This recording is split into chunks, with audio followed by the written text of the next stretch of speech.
քաղաքականության եթե համեմատում ենք, դա այսինքն մոնոպոլիային են զարգ տալիս, իսկ մոնոպոլիա առաջացնել տնտեսական համակարգում, դա նույնն է, ինչ դիկտատուրա առաջացնել քաղաքական համակարգում։ Հիմա մենք տեսնում ենք մի կողմից քաղաքական համակարգում դիկտատուրայի կառուցում, հաջորդ կողմից պետք է մոնոպոլիայի կառուցում գնա, որ լինի կառավարելի, իհարկե մոնոպոլիան էլ հանգեցնում է տնտեսական քաղաքականության տապալման, աղքատության բարձրացման, գործազրկության աճի, գների թանկացման, ժողովուրդ, եթե հիմա պատկերացրեք, ձեզ վնասեցին, դուք չեք կարողանում աշխատել, կամ հարկային դրույքաչափերով պայմանավորված վաճառքի գնի բարձրացում եք անում, արդեն պաշտոնական վիճակագրությունը հայտարարում է 3.5% առաջին 3 ամիսների ընթացքում 3.5% համընդհանուր գնաճի մասին։ Հանգեցնելու է գնաճի, իսկ մենք հաշվարկներ տարանք եւ առևտրի ոլորտում, եւ ծառայության ոլորտում,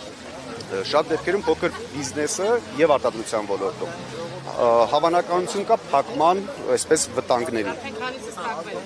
Մարզերում արդեն մենք ունեցանք հազանգեր, որ որոշակի փակումներ եղել են, նույնիսկ Երևան քաղաքին է վերաբերվելու, որովհետեւ ուղղակի անհնար է այս եղանակով աշխատել։ Ավելին ասեմ, հիմա եթե թույլ ենք տալիս, որ կառավարությունը այս չարիքը անցկացնի, այսինքն ուժի մեջ պահի, հաջորդ տարի արդեն ստիպելու է բոլորին, որ գնան ավելացված արժեքի արկի դաշտ։ Այսինքն ոչ թե 10%-ի համար ենք հավաքվելու, այստեղ հավաքվելու ենք 33%-ի համար։